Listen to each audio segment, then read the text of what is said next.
Bienvenue chez moi, bienvenue chez vous, bienvenue avec notre invitée que nous recevons. Vous la reconnaissez, très jolie, brillante, brillantissime, Marine L'Orphelin. Salut Marine. Salut Laurent.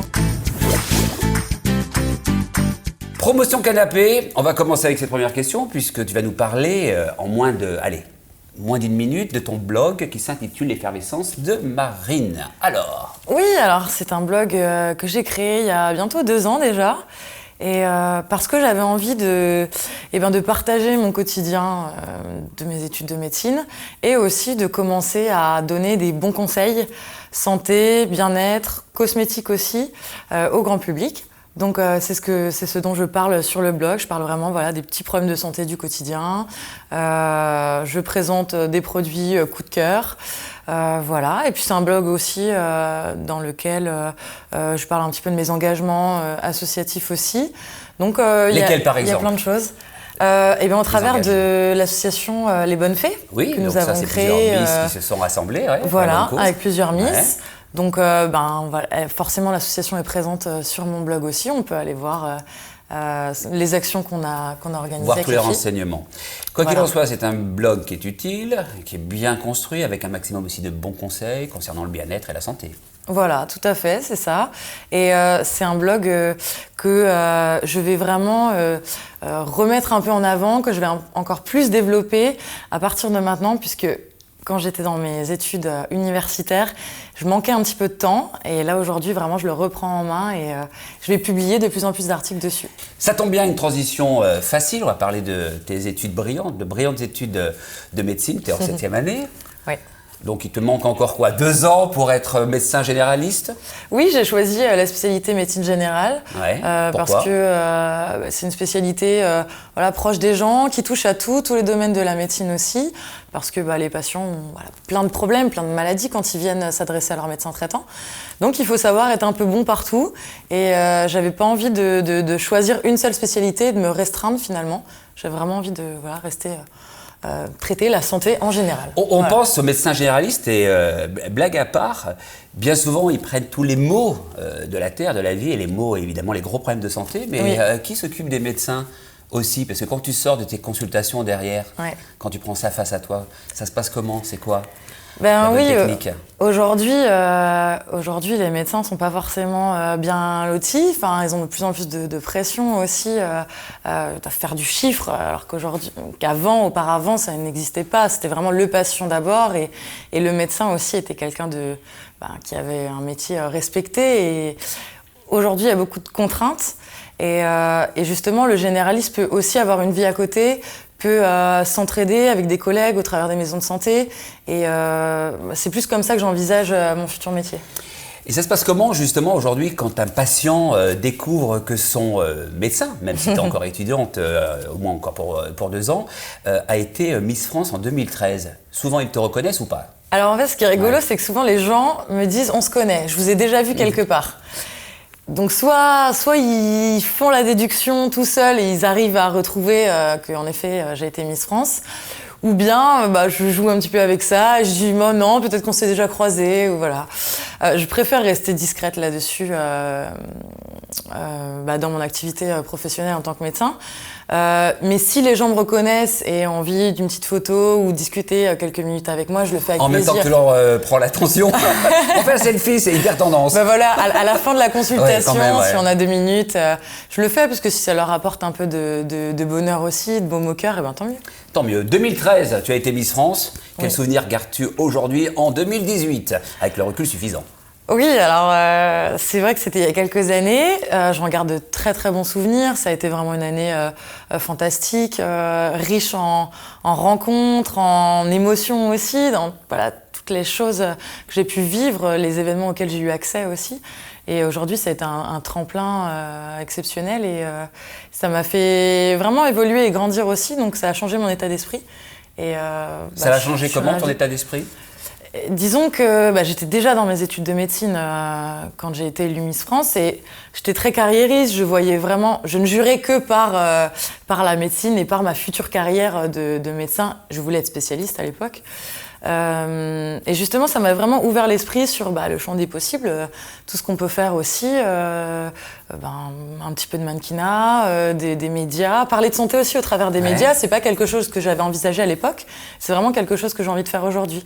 Donc j'ai pris de l'assurance évidemment aussi, confiance en moi, et ça c'est très bien quand on a 20 ans, quoi. On va parler de l'animatrice, puisque tu as entre autres co-animé une émission aux côtés de Christophe de Chavannes qui s'intitulait Les Extraordinaires sur TF1. Tu en gardes quel souvenir de cette collaboration avec Christophe? Alors c'était une bonne expérience, ma première vraie expérience télévisuelle en tant qu'animatrice. Ça m'a appris beaucoup de choses, déjà sur le fait que j'ai pas forcément envie d'être une animatrice de jeu, mais plus peut-être le versant reporter ou chroniqueuse. Chroniqueuse santé, bien-être. Chroniqueuse santé, bien-être. J'ai apprécié cette expérience, mais je me sentais pas spécialement à ma place en tant qu'animatrice télé de jeu. Je me suis dit, si je reviens dans les médias, j'ai envie de le faire et de parler des sujets qui me ressemblent. Donc tu as la compétence, la légitimité. Ouais, exactement. Et tu te sentais pas légitime lorsque tu co-présentais cette émission? Je me sentais légitime parce que mon rôle était d'être proche des candidats. Et ça, j'avais l'habitude de le faire en tant que Miss France, d'aller à la rencontre du public. Par contre, en plateau, vraiment, ce rôle-là me correspondait beaucoup moins. C'est dans tes projets que de refaire de la télé comme chroniqueuse? C'est dans mes projets, ça va arriver bientôt, très bientôt, je pense. Alors très bientôt, c'est-à-dire avant la fin de cette année ou en début d'année 2019? Fin d'année, début 2019, ça va être à peu près... Pour quelle chaîne? Pour quelle chaîne, on verra encore, mais en tout cas, ça sera autour de la santé, du bien-être. Et tu penses que c'est possible de faire à la fois tes études de médecine, et quelle étude, et à la fois de faire de la télévision? Oui, alors j'ai choisi de faire mon internat de médecine générale à Paris pour justement être disponible pour potentiellement développer ces projets-là à côté. Et en tout cas, je vais essayer de bien m'organiser pour être dispo et pour tout gérer à la fois. Tu es une aventurière, vous ne le savez pas, c'est une aventurière. Effectivement, oui, tu es une aventurière dans la vie en général. Oui, j'aime bien. Et en particulier aussi dans une émission qui devrait arriver d'ici peu de temps sur TF1, l'aventure Robinson. Effectivement, aux côtés de Vincent Lagaffe. Tu peux nous en dire déjà quelques mots concernant ta participation? Je peux vous confirmer ma participation déjà, parce que ça n'a pas été confirmé encore, mais je peux le dire puisque ça a déjà été dévoilé dans quelques médias. Avec Vincent, en effet, ça s'est bien passé. Ça a été une très belle expérience. On va parler cette fois-ci aussi de la femme amoureuse, sachant qu'on n'est jamais intrusif. Hein. On ne parle pas, tu sais, très bien des relations amoureuses. Vous savez que je ne pourrais pas tout vous dévoiler. Tu ne peux pas tout nous dévoiler. On va parler de Christophe, que tu as rencontré, j'allais dire que tu as découvert en 2014. C'est toujours l'homme de ta vie, cet homme que tu aimes tant et fortement. Oui, on s'aime très fort et on fait tout pour que ça marche malgré la distance. C'est pas un secret non plus aujourd'hui. Hein. Il est basé dans les îles et moi ici, donc forcément, ça demande aussi beaucoup d'organisation, beaucoup aussi de confiance en l'autre.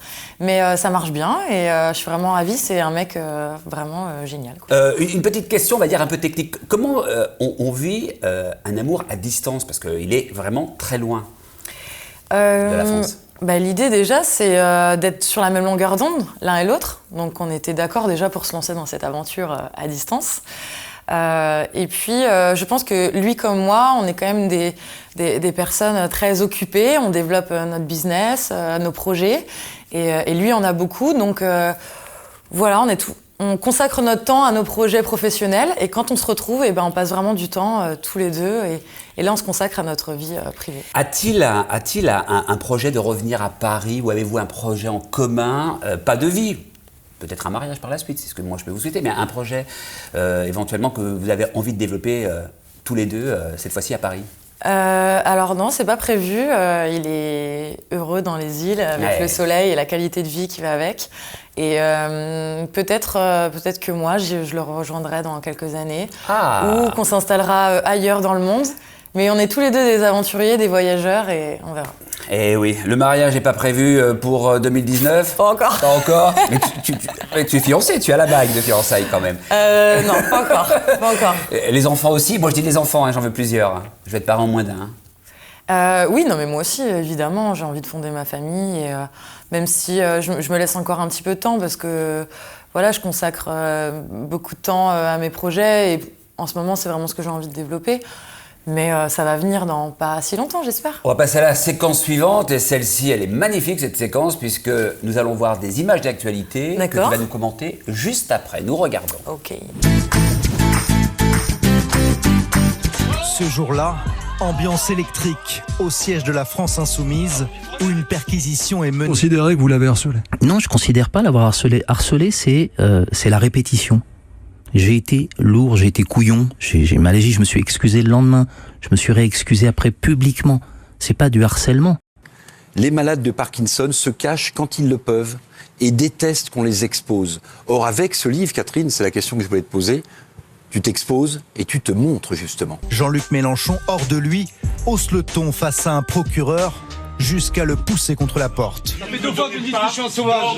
Parce qu'il y a un policier qui prend quelqu'un. Le système de santé demain, c'est un réseau de soins de proximité dont font partie tous les professionnels de santé d'un territoire. Il fallait que je donne un nom à ce truc qui me bouffait la vie. Il faut que je nomme ça, que ça existe et je peux me battre contre lui. Cette approche exige précisément d'arrêter d'opposer les hospitaliers et les libéraux, les généralistes et les spécialistes, les médecins aux autres professionnels de santé et de construire un fonctionnement enfin collectif. Vraiment, qu'est-ce que je t'aime. Ma chère Marine, on vient de voir quelques images évidemment qui sont parlantes d'elles-mêmes. Tu auras envie de t'exprimer tout de suite sur laquelle séquence? Plutôt sur l'annonce de Catherine Laborde de sa maladie, parce que je trouvais ça très courageux de sa part. En fait, on a appris qu'elle a continué à tenir la météo malgré la maladie. Elle s'est vraiment battue pour ça. Et aujourd'hui, c'est important qu'on parle des choses qui fâchent aussi. Et la maladie, ça en fait partie. Et montrer que on est tous touchés, on est tous concernés. Et j'ai envie de lire son livre parce que pour comprendre aussi ce que ressentent les malades face à Parkinson, qui est une maladie très très difficile à vivre. C'est très difficile, évidemment, pour la personne qui est atteinte, mais également pour l'entourage. Ouais. Pour l'entourage. Et moi, en tant que médecin, j'ai vraiment envie de comprendre aussi ce que peuvent ressentir les patients. Et je pense que le livre de Catherine pour ça, et ses différents témoignages vont aussi aider tous les gens qui sont concernés à appréhender un peu mieux cette maladie. Quelques mots également sur le plan santé 2022, celui de Monsieur le Président Emmanuel Macron. Ouais. Je trouve ça très très bien que le gouvernement mette les pieds dans le plat C'est-à-dire les pieds dans quoi? Dans le plat de quoi?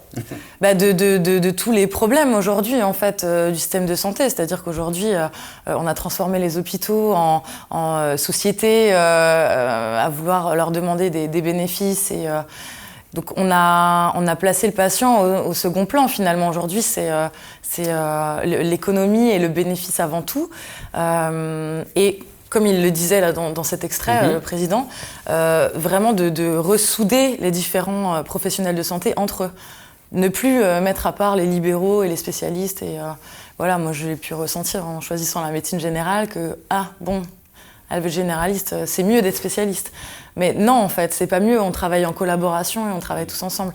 Et aujourd'hui, il faut revaloriser les libéraux, revaloriser les consultations de médecine générale pour que les généralistes aient un rôle vraiment important, prépondérant dans la santé, dans le système de santé. As-tu un avis suite à l'extrait que nous avons vu dans ce reportage d'images sur Balance ton porc? Je trouve que ça a ouvert la parole et on a appris quand même beaucoup de choses sur certaines personnalités. Et moi, je soutiendrai toujours les femmes à ne pas accepter aucun acte à tendance sexuelle. Il faut vraiment pouvoir parler de ça librement et se défendre. Et bien sûr. Tu as été déjà confrontée toi-même à ce genre de situation un peu indélicate, voire très? Oui, j'ai été confrontée en tant que Miss France. Parce que Miss France, c'est quelqu'un qui appartient aux Français. Et vraiment, il y a certaines personnes qui le ressentent comme ça.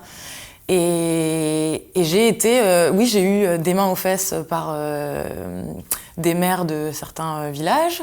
J'ai eu effectivement des gens qui, entre guillemets, m'ont un peu sauté dessus pour me faire un bisou.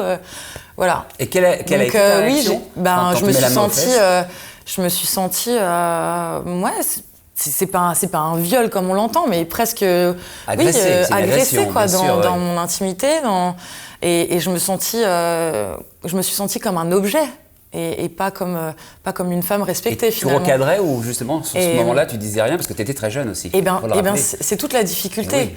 La difficulté, c'est de se faire respecter tout en tant que personnalité publique, aussi ne pas créer de scandale, parce que j'avais pas forcément envie de créer un scandale autour de ça à ce moment-là. Donc j'ai eu des regards bien noirs aux personnes concernées. J'ai eu des petits mots comme ce n'était pas la peine d'aller jusque-là, avec un petit sourire, enfin voilà. Mais c'est toujours délicat en fait, en tant que personnalité publique, de pas non plus s'afficher et de créer de scandale. Bien sûr, ça c'est sûr. Quelques mots, on va parler de scandale, celui de Monsieur Mélenchon, dernièrement, effectivement, qui a défrayé la chronique, tout le monde en a parlé. As-tu un avis? Alors, j'ai pas forcément envie de parler politique parce que je suis pas là pour ça et que c'est pas mon rôle.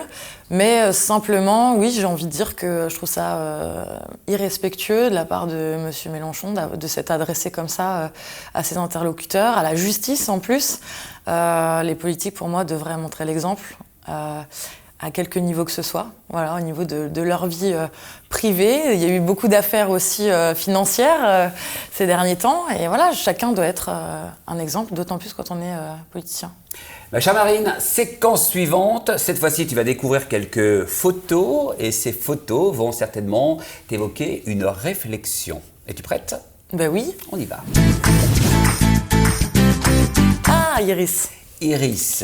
Iris, notre reine. Notre reine de beauté, on le rappelle, Miss France en 2016. Quel parcours. Et également Miss Univers en 2016. Ouais. Non, chapeau, tout simplement chapeau à elle, parce qu'elle a réussi ce qu'on n'a pas réussi, nous, précédente Miss France. Elle a eu le courage, en fait, d'assumer, de vouloir être Miss Univers et se donner les moyens de le faire. Donc, non, bravo à elle. Et puis, aujourd'hui, je croise les doigts pour elle. Une belle carrière qui s'annonce dans l'animation. Comme animatrice, as-tu regardé éventuellement ses prestations? As-tu aussi j'ai pas eu l'occasion de regarder Ninja Warrior, un petit peu Danse avec les stars. Alors, Danse avec les stars, tu en penses quoi de sa prestation? Elle est magnifique, elle est sublime. C'est une bonne danseuse, elle se débrouille vraiment bien. Penses-tu qu'elle peut peut-être gagner ces compétitions? Oui, elle peut largement gagner la compétition. À quand Marine l'orphelin dans Danse avec les stars sur TF1? On me l'a proposé. Combien de fois? Plusieurs fois. En tout cas, de participer au casting, parce qu'il y a un casting tout d'abord. Aux essais, oui. Ouais, aux essais. Mais la période n'a jamais collé avec mon planning d'étudiante. C'est une émission qui prend beaucoup de temps et je n'avais pas la disponibilité pour le faire. Donc, tu aimerais? J'aimerais apprendre à danser.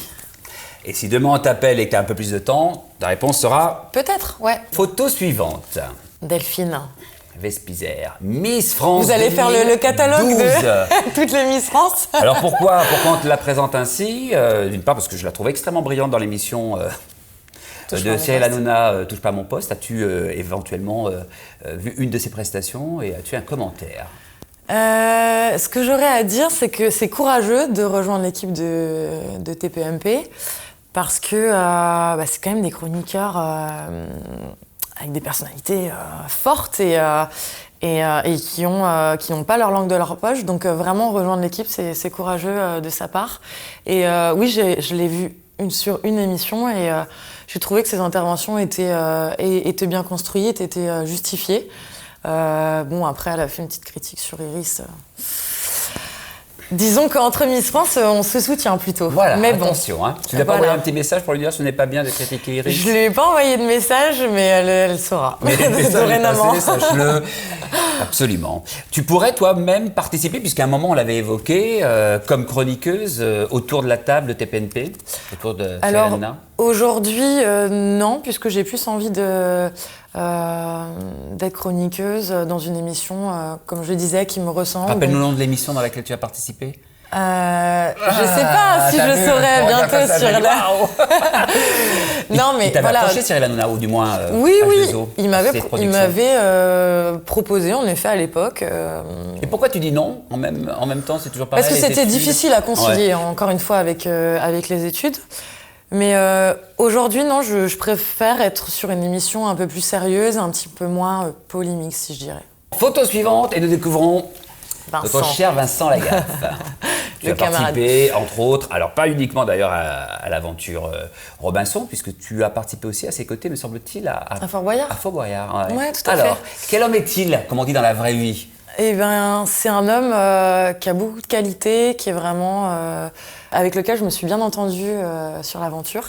Et je peux pas trop vous dévoiler des choses. Dévoiler évidemment d'éléments. Mais non, aujourd'hui, il revient sur le devant de la scène, notamment avec Strike.